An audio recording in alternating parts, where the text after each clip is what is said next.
Hello everyone. In this video I will show you that how can you set live photo as wallpaper on your iPhone. Make sure you have iOS 17 installed on your iPhone, otherwise it will not work in the iOS 16 or below. You should have iOS 17. Then just open that photo you want to set as wallpaper. Like I have this live photo and I want to set it as wallpaper, then I will just tap on this share icon on the bottom left corner. And if I scroll down, then I will find the option use as wallpaper. Just tap on it. Make sure it is not crossed. It should be this like play button, and you can zoom in or zoom out. You can adjust this image. After you are done, then click on add and then click on set as wallpaper pair.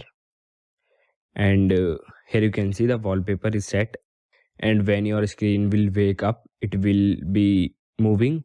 So this is how you can set live photo on your wallpaper. Thank you everyone.